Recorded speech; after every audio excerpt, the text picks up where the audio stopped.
I've said it before and I'll say it again.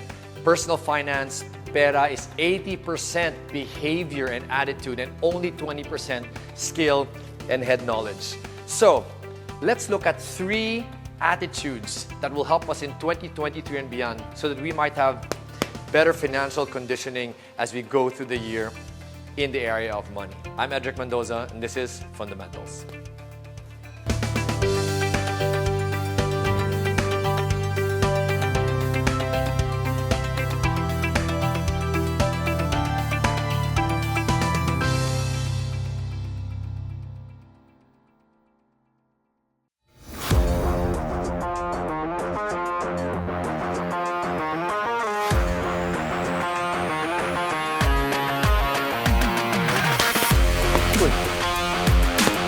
Guys, one of the things that is so important in the area of life and money is grit.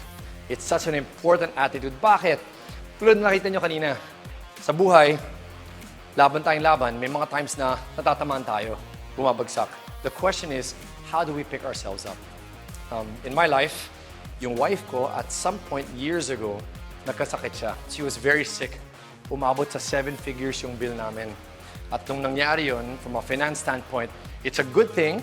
I had an emergency fund and I had HMO. So kahit papano, kahit hindi sapat yung HMO, na-covered ng emergency fund. Pero naubos ang pondo. So my question to myself is, how do I move forward? Dahil walang option eh. Isa yung susuko ako na, wala na, bakit ba nangyari sa akin to? Bakit nangyari sa amin to? Or pangalawa, I can pick myself up and say, okay, how do I move forward from here? And help use even this thing for something good. Ang ganda ng sabi sa Bible in Romans 8:28, God causes all things to work for good. So kahit yung mga setbacks, yung mga challenges, yung mga problema like that, as I continue to do what's within my control and follow Him, I can trust that He will use it for good. So napaka-importante nito. It's so important that we apply grit in our lives and ask ourselves sa dalawang options pagdating sa problema, which will we take? Do we give up, suko, or do we carry on and watch God use it even for good? Coach, game. Jab, jab, straight. Oh! Tuloy pa rin.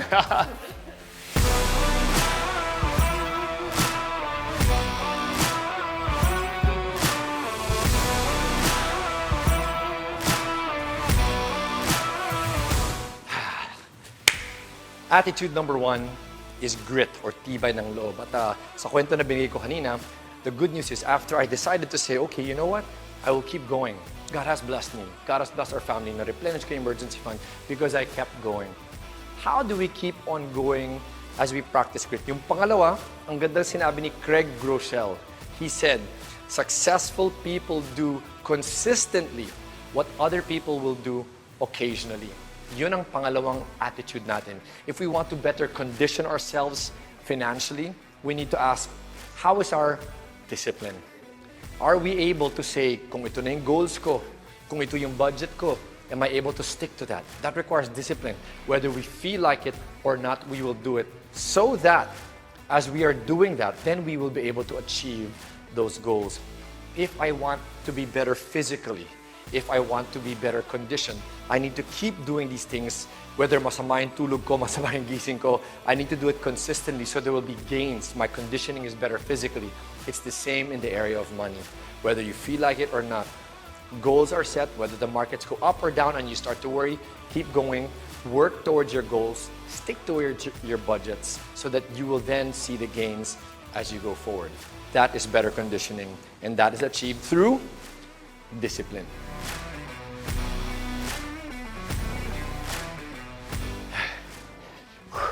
Mahirap magpa-condition, no? But it's so important that we have the right attitudes so that even in the physical space, the conditioning will have its full effect. So ano yung natutunan natin? 3 things. We want to make sure we have grit, tibay ng loob. We want to have discipline. And the third is now trust. Sino ba ang pinagkakatiwalaan natin to guide us? We need to have a guide to help make sure that what we're doing is right, if it's fitness, etc., and we keep doing that. But in life, we need that. In the area of money, kailangan din natin sino yung coach, advisor, kaibigan that we trust, that handles money well, that can help us in our journey. Without that, if you journey alone, mahihirapan ka. You will not be able to condition yourself well and experience wins in the area of money. Speaking of wins, huling thought for all of us. Ano ba talagang habol natin dito?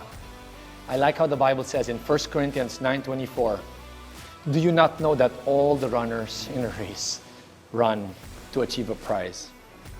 Run in such a way that you might win, ang sabi ng Bible. And that is my encouragement for all of us.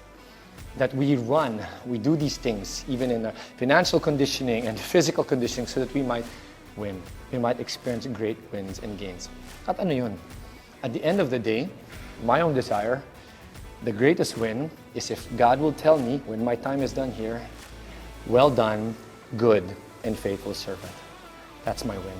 Ginawa ko yung gusto niya. So, what is that for you? Determine that and start working out these conditionings so that you might get those wins.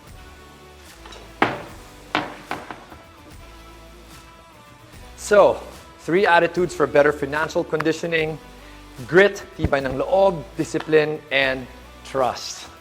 All that so that we remember, run in such a way that you might win.